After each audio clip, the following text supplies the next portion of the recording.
Hello yarn gang, Nikki from Bunnycrafts Oxford here with another episode of Come Dye With Me. If you are a returning viewer, then welcome back. Thank you so much for your support and for joining me again. And if you are new to the channel, then welcome. We are really happy to have you here. It is an absolutely amazing community and I'm very pleased that it is growing. So I have another exciting video for you today. We are going to be dyeing a sock blank. What is a sock blank? Well, it's this lovely knitted piece of fabric here. And this is what they call a double sock blank. So it means that it's actually two strands of sock yarn knit together.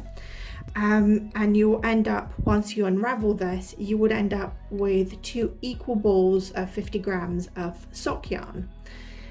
Sock blanks are really good fun to work with, and you can knit directly from the sock blank, so you can unravel it from here so you can see the two strands and just knit directly, doing two identical pairs of socks or mittens. Mittens work too. Or you can actually unravel it first onto a nitty knotty, I can't pronounce that word, or a yarn swift, and then turn it into a ball or into a skein.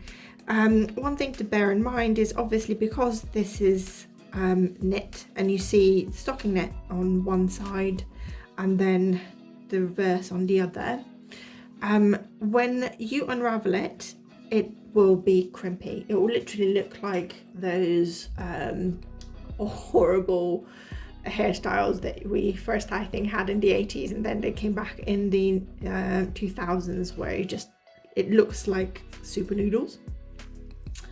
And so one way to deal with that is, if you unravel it and put it into a skein, then soak it in water and leave it to dry, and that will loosen the crimp a little bit.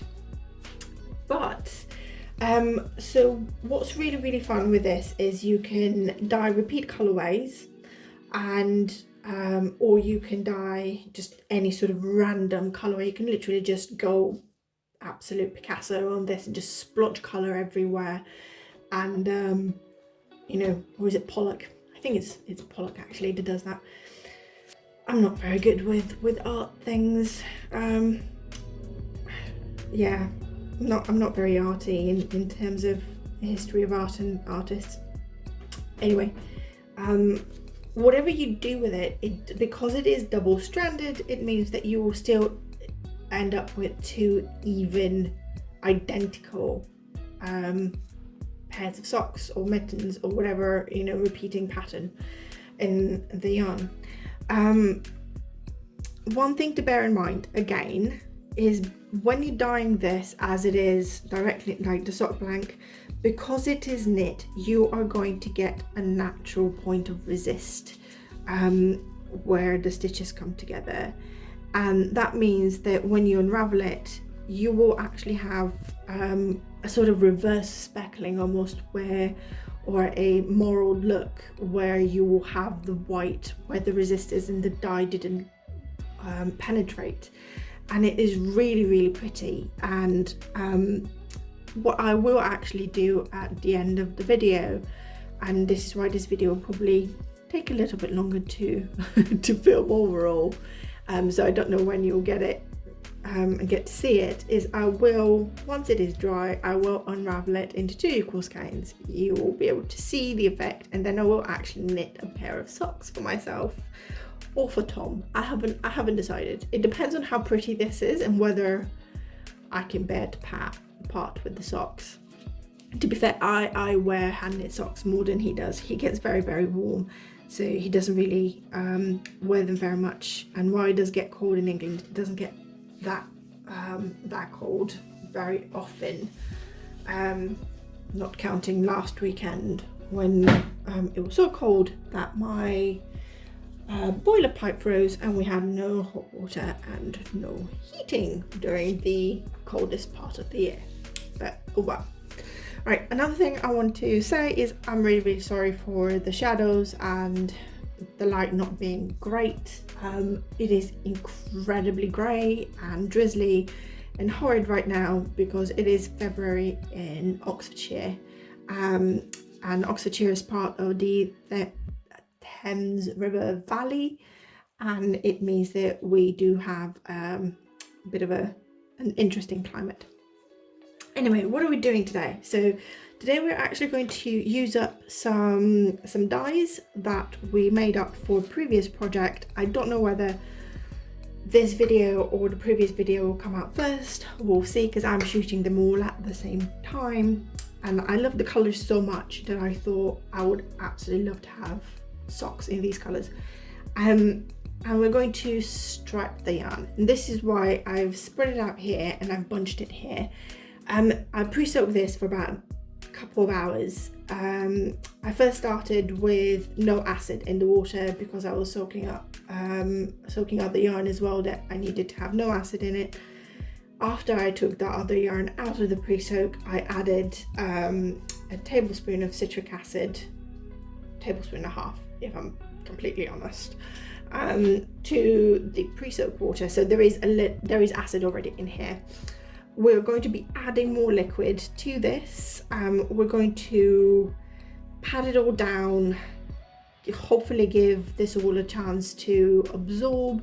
Then once we have done that, we are going to take this onto the hob and put it on really, really gentle. Hopefully, I will be adding enough liquid to this that I won't need to add more liquid to put it on the hob before I turn it on, but we will see. The other option that we have is, if we're not sure how the colours will behave and whether they'll be transferred from one colour to the next, I may get some cling film out and roll it onto the cling film, turn it into a cling film sausage, and then put it in the steamer basket and steam it with some other yarn that I'm colouring underneath in the water. Anyway, what colours are we playing with? Well, in the previous video, we had a mix of fluorescent lemon, fluorescent yellow, I'm not sure, Dharma fluorescent yellow. We have Dharma pink orchid, and we have a mix of Dharma navy blue and Wilton food colouring blue. And all of these are dyes that I have, solutions I've already had mixed from previous videos. I want to use them up and they combine beautifully. So what we did is we want to have a striped effect where it's almost a bit like a play on a sunrise, or maybe a sunrise actually. So I have mixed these two together in a pot here to create this sort of pinky orange, and I'll dip some tissue in it to show you. Let me get some tissue to show you the sort of color that we have. So you see, it's almost like a blood orange, or like a red grapefruit, and it's a really, really lovely color. And when it dries as well, it's going to dry a little bit more pastel, so it's going to be absolutely beautiful. So I'm going to put that there. And then the other thing that we did is we mixed these two, so the pink orchid and the mix of blue, to create a really, really nice sort of purpley lilac color, which is this. And as you can see, instantly as I dipped the tissue in, it breaks and the blues kind of keep riding up, and this could have a really, really nice effect where when we put the color down, it will have a nice stripe of the I left the tissue in here, I'm just wasting dye. We'll have a nice stripe of sort of lilac, purple, call it whatever, and then we'll have a blue halo to it. I'm really hoping that happens. If it doesn't, it doesn't. The one thing I haven't quite decided yet, and the way we're going to stripe it is it will go orange, pink, Might need to mix a bit more pink, to be honest, but we'll see. Blue, and then the purple. And this striping is based on the other video that I've done on color progression, using some sparkly yarn as well. That is really, really nice. And right, before I start dyeing, I'm going to take bets how far into the video before I knock the camera for the first time. Leave your comments below. Pause the video now. Leave your comment below how long until I knock the camera over. And yeah, whoever gets it closest will get a shout out in the next video. So, right, first things first, sip of coffee, because coffee is life. So I'm going to start, I think I'm going to move this a little bit more this way so you can hopefully see a little bit better. And I'm going to start just pouring the liquid here and patting it down so that it gets absorbed in the yarn. How much of this blank do we have? Let's see. What happens if... Ooh, yes. Okay. So I'm going to fold this into equal parts because it also makes life easier. And it means I don't have to keep scrunching it up. And then we're just going to mirror it. So we're going to do orange, pink, blue, might be need a little bit wider, and then when we do the purple at the end, we're going to have to do it about half of the length of these because obviously it's folded double, so we need to keep that in mind. It'll be the same size, and then when you knit the sock up, it will go from orange, pink, blue, purple, and then just go back again. I really like that. Okay, so it's not quite a colour repeat, but yeah, it'll be fun. Okay, I'm not gonna lie, I'm a tiny bit nervous.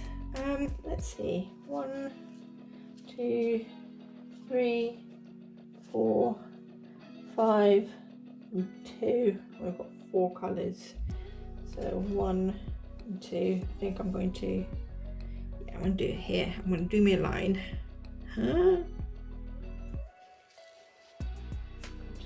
Do a line just very gently. Oh, it's spreading. It's spreading in the wrong direction. Okay, so might need to mix some more of these colours, but let's yeah, I think we're definitely going to need to mix some of these colours. Let's just get a bit more here where I actually want it to be. And we also want to try and get this as even in colour as possible. Obviously,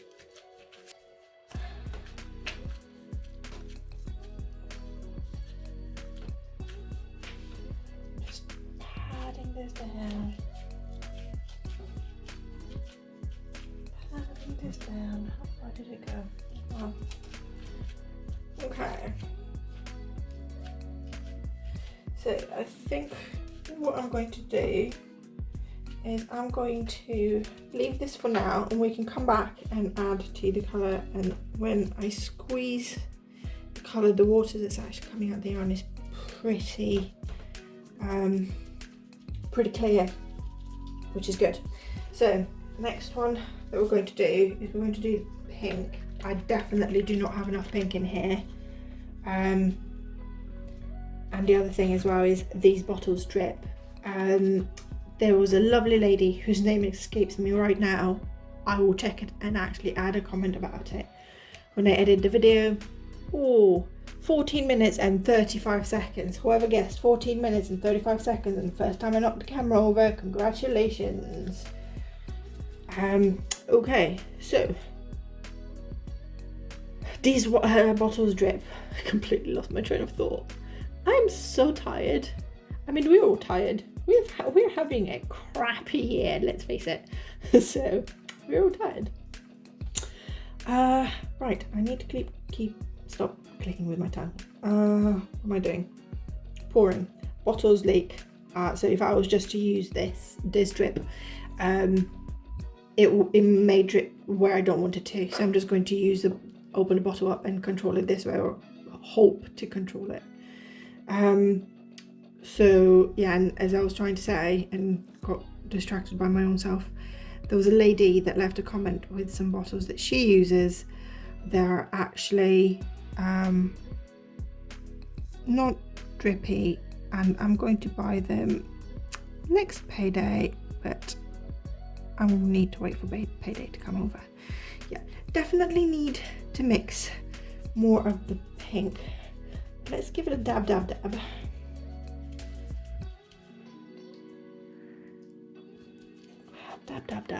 Oh, I like these colours.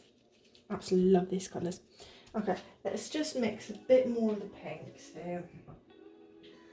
I'm going to a bit more. I'm going to mix 150 more ml of the pink. That way we can make sure that where it is a little bit lighter and patchier, it will be better.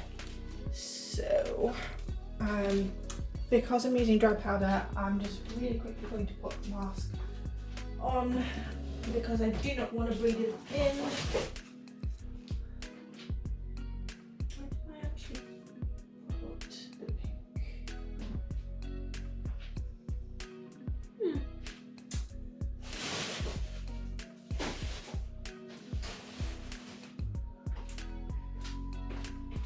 But I'm going to pause the video while I mix this pink. I've got my respirator mask. I'll be right back. Okay, we're back. We have more pink. I think it's about the same shade. So we're just going to add a little bit more just here. Yeah, it is the same shade.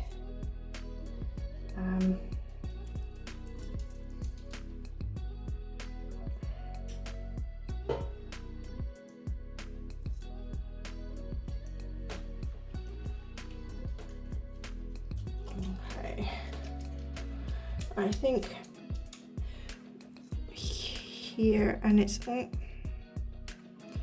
I'm feeling that where we are at the bottom there'll be a bit more of a transition between the colours, but do you know what, I don't mind. We're gonna do that.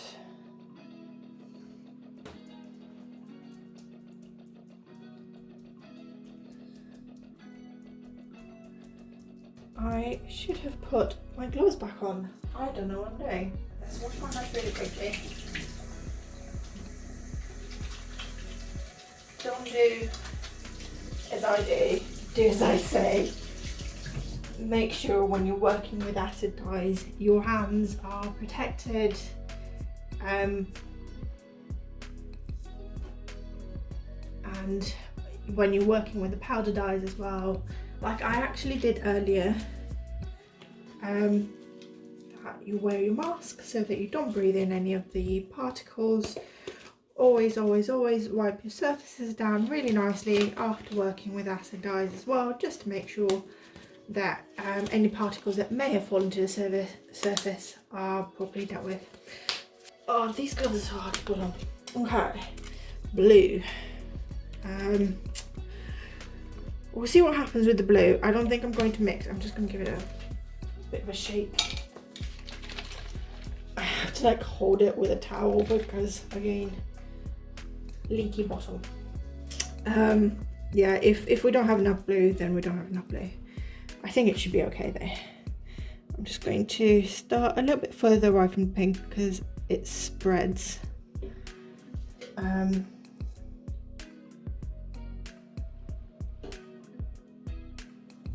just tab it in. We're going to have like a bit of a purpley mottled effect as well, which, do you know what, I'm not mad at. I think it's quite pretty. So we're just gonna do that. Just gonna pour a bit. I'm sorry if I'm whispering, you can't hear me very, very well. I'll put subtitles. I'm focusing very, very hard. I'm just padding this along. This is could this be counted as counter painting?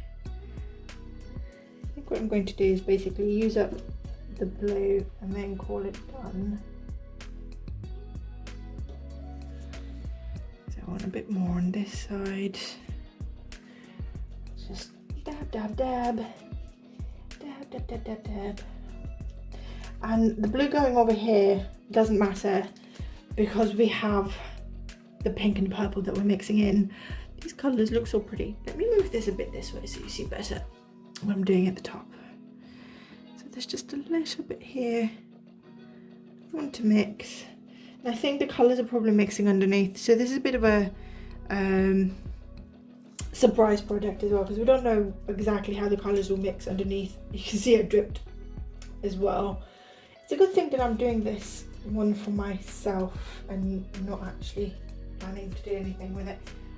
I might put it on my Etsy or anything. Right, I'm just putting a bit of water in here just to use it up. I think what I'm going to do as well is here where you have a bit of a transition, I'm just going to add a little bit more pink. Oh, okay, I'm going to add a lot of pink. So we're going to end up with more pink and purple than we are with blue. What I'm going to do as well is I'm going to dab this where I dripped, because it's not got a heat yet, and I'm guessing there's not quite enough acid even in the yarn. Just got to do that. Okay, so last bit, the purple here. I'm just going to move this again so you see better, and just keep your fingers crossed they don't completely mess it up. Or you can see the blue moving. Can you see it coming out and mixing? Do you know what, if it stays just here and it doesn't mix this way, then we'll be all right, because as we put it on the hob it'll be okay. If not, then I'm gonna guess the other side of this is not gonna be as pretty, and I should not have folded it in two. But you live and learn. Just, oh, it's all moving this way. I'm just gonna hold it this way because it was all moving up. So, okay. Well,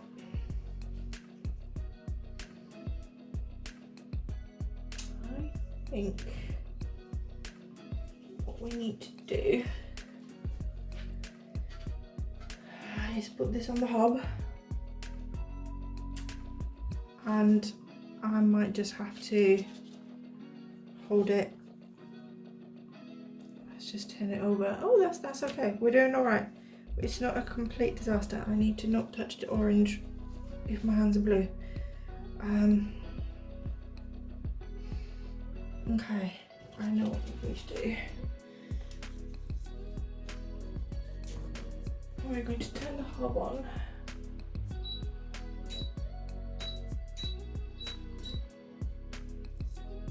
And I'm going to pause you as I move this over to the hob, and I'll move you to the hob as well. And we'll add a lot of citric acid in here. Just sprinkle it straight dry from on there, and hope that this clears quickly. Or, do you know what? I'm going to do that. And we are going to just take all of this and just pour it away.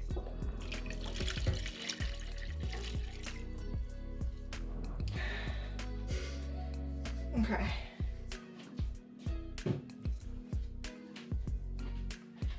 So what we might do is keep adding this to the hob.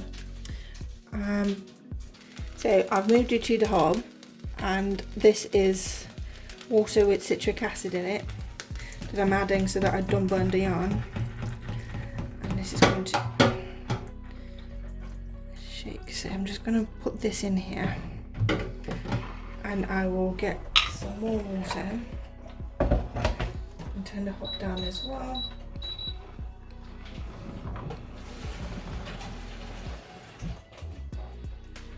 And just add a bit more water to this. I'm going to sprinkle a bit more citric acid. Oh. There we go. The joys of yarn dyeing, ladies and gentlemen. It comes with all sorts of surprises. Right, so I've just got some citric acid on here, and I'm just going to sprinkle it.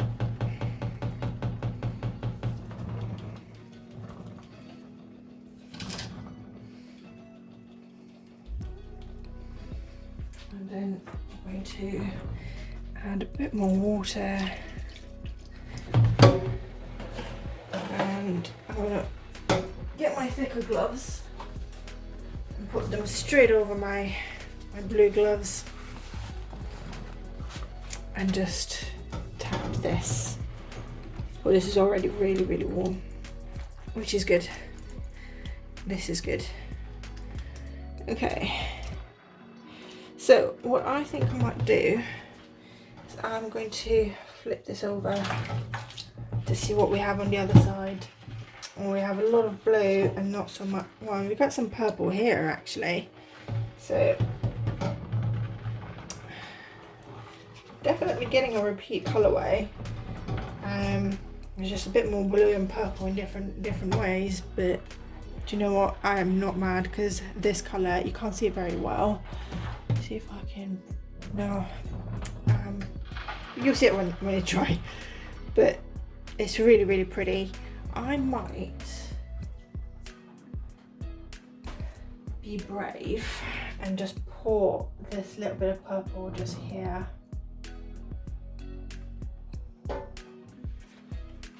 And it should take quite quickly, because we now have a lot of acid in here. There you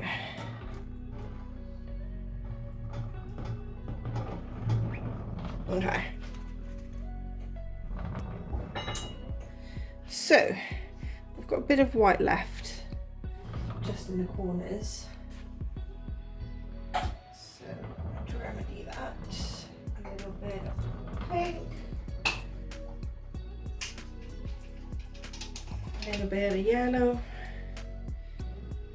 and then just pour it on. Pour it on.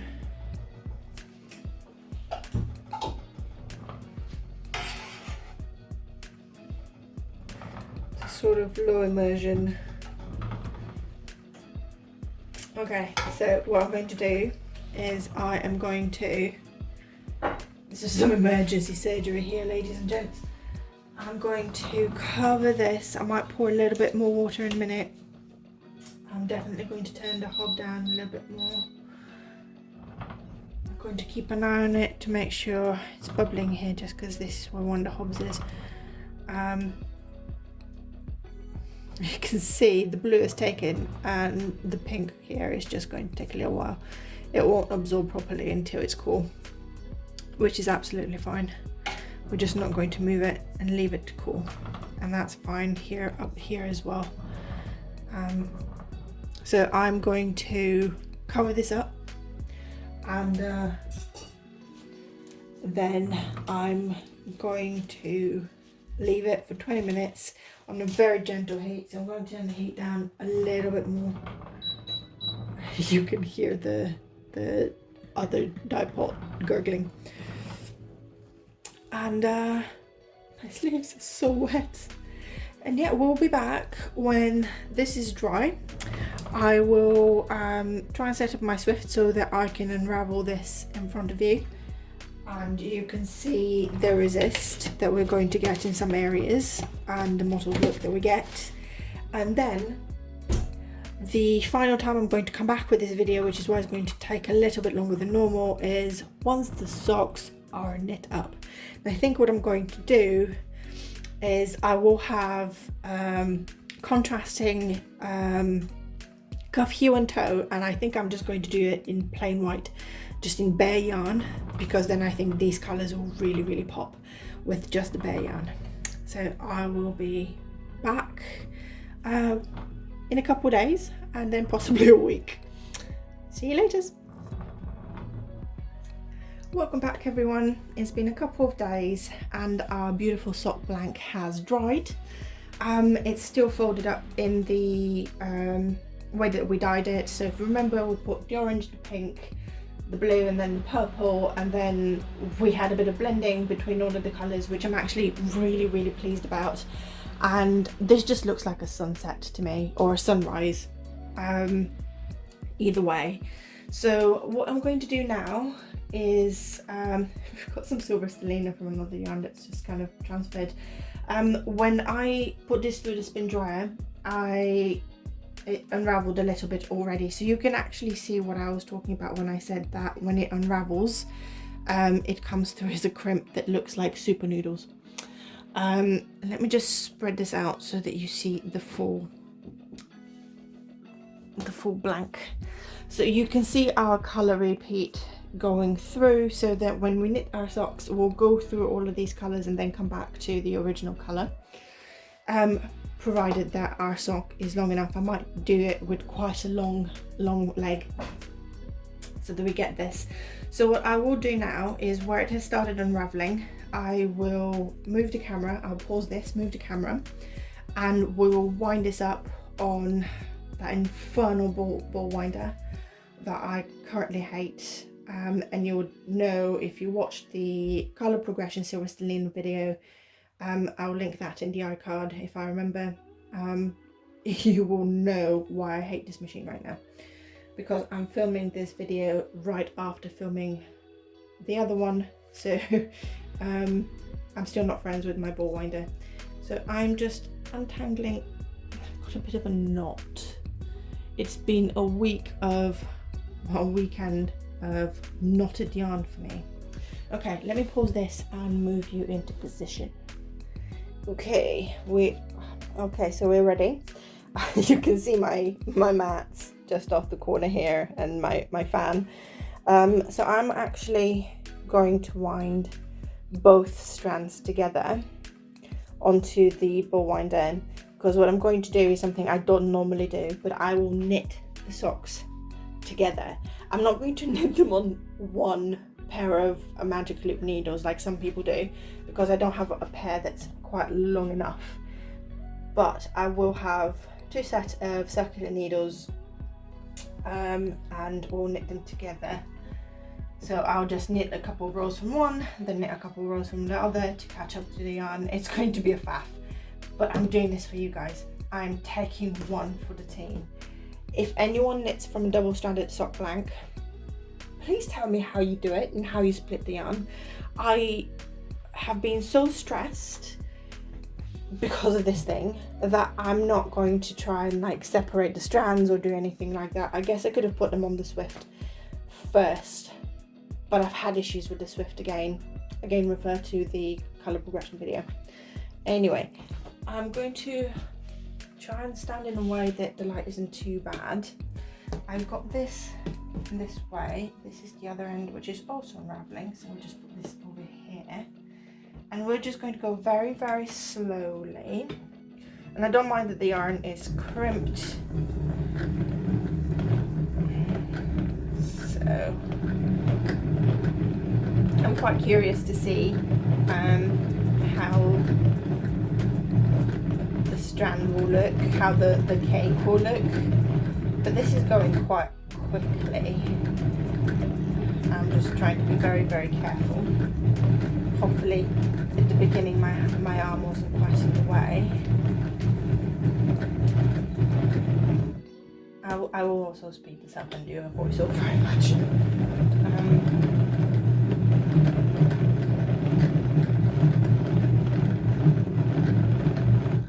Just gonna pause.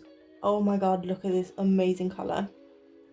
The other thing that I'm going to wait to get to a little bit darker colour maybe. Oh, you can just about see it here. I want to be careful, and I want to stretch this so you can see it on the camera maybe. Can you see it's a little bit mottled or marled where you have the reverse speckles? So this is stop, there you go. This is the natural resist that you have from the knit stitches, so we'll be able to see it on the ball when we wind it.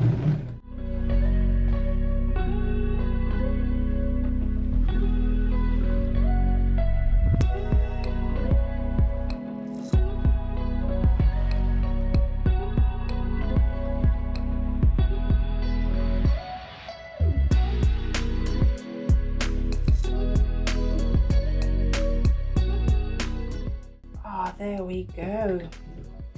Amazing. I'm going to show you. So look at that. I mean, that is essentially the same sort of color progression that we had of the previous one, but our colors are a lot more saturated. And I think it's because we put a lot more dye. So let me pause again and take you back to the floor. Okay, so I have zoomed in as well so you can see it better, but look at that. So as I was saying a minute ago, the colors that we got from this versus the other cake that we dyed, and I'll bring it because I have it next to me. So this was the original idea, and they were done in two very, very different ways. If you want to see how I dyed this, and you can see the lilac is a lot lighter, just all of the colors are a lot lighter and a lot more pastel. And we essentially get a very similar effect. The difference between the two is we only have the 4 colors in progression here. Well, here we go from the sort of peachy orange to a pink to purple to blue to purple to pink, back to the peachy orange. Now, one of the reasons why the colors are so different is we did use a lot more dye with this one. With this, we used, God, I would be surprised if we would use 0.2 grams per 20 grams of yarn. But it's roughly the ratio I was going for. We used 4 tablespoons, or in some case 5 tablespoons with this one, with the peachy orange, of 1% solution to 20 grams of yarn. I don't know what that is exactly. I need to do the math, but it's not really, in my head it's not important. I know what my ratios are. So here is the yarn, here is the infernal machine, and the fact that it's cheap and annoying, and it drives me mad. It's not zooming in, not focusing. There we go, focus. I'll put it down. So the next thing you're going to see is I will take short videos of me knitting the 2 socks on the 2 needles, in probably the most silly way of doing it, but yeah. And then finally we'll come back to show the finished socks. I'm just going to knit vanilla socks with a 1x1 rib at the top, and I think what I'm also going to do is I'm going to do contrasting cuff, heel and toe. So the cuff, heel and toe are going to just be in bare yarn, and that way I hope to get a lot more contrast. I have a feeling I might be able to get more than 2 socks out of 2 socks, so I reckon I might be able to get 2 pairs rather than just a pair of socks of this, because I have the contrasting cuff, heel and toe. But we will see. So I will be back at some point over the next few weeks. Ta-da! They are ready. They are done and they are beautiful.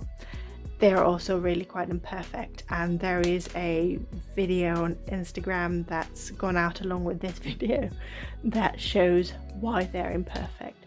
So if you're curious about that, you can go on my Instagram. I'll put the link below. Essentially I had some tension issues, and you could probably see them just up here where tension's a little bit looser, and then just down here where tension is so tight that you can barely see the stitches. But yes, these are my sock blank color fade, not really fade though, color transition socks, all done and finished. They are for my mum, and just quickly I did a 1x1 rib. It's a vanilla sock with an eye of partridge heel. I used the tutorial that I'll link below as well by Justin from the Bearded Pearl on the garter stitch and how to pick it up and how to pick up here, like the stitches here, so that also you don't end up with like a hole. And I'm just so proud. Look at just look at that joint. It is gorgeous. Justin, thank you so much. It's brilliant. Justin has other tutorials on how he knits his socks, so he does, and actually do this as well, although I don't do it in the ribs, I'm going to have to watch his tutorial. He does a German twisted cast on, because it's a really nice stretchy beautiful cast on. Oh, there goes the camera. Of course there goes the camera. And then he also does an anatomical toe, so his socks will be a left sock and a right sock. My toe is just a standard normal toe, but if you want to know how to do an anatomical toe so that your socks slant just one way for each foot, you can go and watch that tutorial when he releases it. I'm not quite sure, just go and follow the Bearded Pearl. They're both amazing. And yeah, so I'm very, very happy. These will go to my mum. These are a European size 36. So I think it's like UK 3.5-ish, because my mum is duddy and she's got small cute little footsies. And I must miss my mum. I haven't seen her in a year and a half because of stupid COVID, and I miss my mum. But I'm sure that many of us do. So yeah. So these are the finished socks, guys, and I'm really pleased. Minus, you know, the little issues with the tension here at the top and here at the gusset, which, because she's so duddy, it won't matter, but that's fine. So thank you very much for watching this video, and if you haven't done so already, please subscribe, hit the thumbs up, because it really helps. Spread the love and share the video with other people that may not otherwise see it. And don't forget to hit the notification bell so that you don't miss further content. You can also support me by going to the link in the video description below to buy me a coffee. And you can always support me by buying my yarn. You can get a link to my Etsy shop, and very soon to my actual website, which I hope will be launched next week. Follow on Instagram to find out. And there will be many exciting things coming up on the website and on Instagram, so do give me a follow, do give us a thumbs up, and I'll see you in the next video. Bye bye.